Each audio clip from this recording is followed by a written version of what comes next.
What's happening, guys? We're back. Happy New Year to you all, and hope you had a fantastic Christmas as well. Many people have actually come to us over the Christmas period, and they've been asking us about these Alesis nitro mesh drum kits. Are they any good?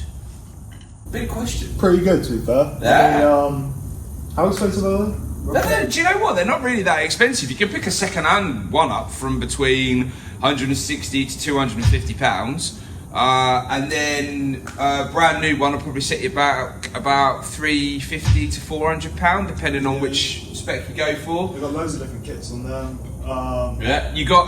You can also add on an extra pad as well, so you can add an extra tom pad and an extra cymbal as well, which is pretty good for the more advanced drummer, or for anybody that increases their skills from beginner to intermediate and so on and so forth. So actually they are pretty good bits of kit. Meshes, I feel like they're almost like an iPhone, really. They're a bit of a novelty. Don't get me wrong, I'm not underrating them or anything like that, but the fact of the matter is that it's for whatever purpose that serves you more than anything. I'll say the bottom line is you can easily practice on this. It's got headphones, so you can just plug in, play. That's what it's there for, really. And it just does everything you need it to do. But everybody always talks about like these like the frames and stuff. Like are they flimsy? Are they able to hold? To be fair, I mean, as long as it's all set up nice and tight, to be fair, we haven't really actually tightened these up very well, so we've not done like a massively good job on them. But if you tighten, only because we're constantly adjusting them, so like if you tighten them up fine, actually being on four legs, they're not going to topple, they're not going to tip. They hold pretty well, and again, like I say, I'm more like of a brute force drummer. I like metal and punk and rock and heavy, all that sort of stuff. even then, like when I'm doing my rudiments, still get that bass.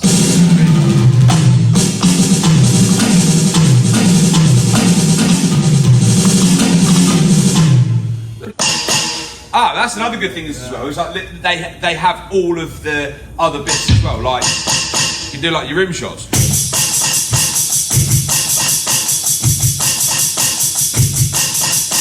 So you can do like all your rims and stuff on there as well.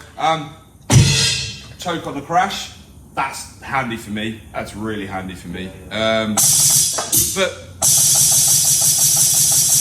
overall, like, as a beginner kit, I highly rate these kits. You don't need to go really do. You don't need to get the Roland's. I mean, CD, whatever. I mean, yeah. If you've got the money, go for it. But that's it. Honestly, like, you don't need to get one to be able to practice. But to be honest, an electric kit will never feel like an acoustic kit. So you might as well get this if you don't want to say, if you don't want to spend the money. Yeah, you tell me where an electric kit is, sorry, actually, no, let's rephrase that. You tell me where an acoustic kit is this size. In like some obscure jazz cafe in like bop kit. Madagascar. Yeah, like literally like a bop kit. Tiny little bop kit. That's probably about it. Because they're relatively quite compact, they're actually really good for space saving as well. They do fold up quite well as well. Actually, we have realised that. You can literally, if you fold these up well enough, you can fold them up nice and tight to the point where actually I was able to get one under my son's bed. So they do fold up really I think really you can well. fit one of these in a minute. Oh yeah, absolutely. Yeah, you could probably do that. Yeah, I wouldn't say no to. Maybe we should do that as a video. Maybe we should just buy a Mini and try that. Actually, stay tuned. You and me in a Mini. Oh my god, that's incredible. Could you imagine? But yeah, hopefully we're going to be mucking about with some sounds and stuff and showing you just how good these things really are. But for now, that's just a small review. Yeah, they are really good bits of kit, and for the money, that's the point. As like an entry level kit, can't go wrong with this. Yeah, absolutely. They really are staggering bits of kit, and I know they're starting to get a little bit old, and I know there are new models that are coming to the market. But again, it's either spend 160 to 200 quid on one of these, or spend £450 on the similar sort of like build quality, sound quality, meshes and all that sort of stuff for a brand new one, you kind of sort of see where we're going with that. If you feel like you're going to take to the drums and you feel like you're going to stick at it and you're really going to go for it, then go to the Roland, go to the Yamaha, go to the Alesis, what's the big one for Alesis? The Strike, the Alesis Strike Pro. Yeah, the Alesis Strike Pro. If you want to get into the drums, just get one of these and see how it get on. You know what I mean? There's enough kits in the drum brain for you to. Really, that's also a good point, actually. You keep saying that as well, and we keep forgetting to touch on that. Actually, it's not necessarily just a good bit of kit for a drummer. For percussionists, there are so many sounds built into this thing. Hey!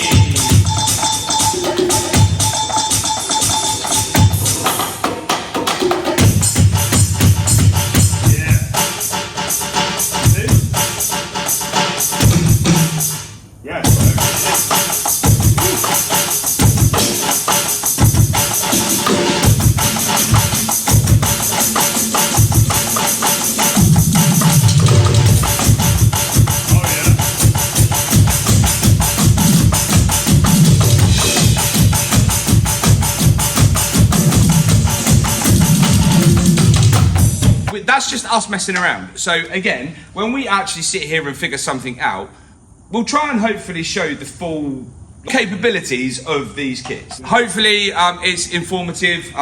Well, we always waffle on too much, but hopefully it was informative enough for you guys. But yeah, we recommend them. We recommend them to our students. You're not getting this to be a professional. You're getting this to just get into drums, have a bit of fun, make some noise, annoy your neighbours. What are you saying? What are you doing? Do it. It's bad. Annoy your neighbours. I love the fact that they built these to try and stop annoying neighbours, and we're telling them to go and annoy neighbours. Oh, all right, mate. Yeah, well done. Love it. Yeah, get as big an amp as you possibly can. That's it, yeah. But honestly, you're gonna have so much fun.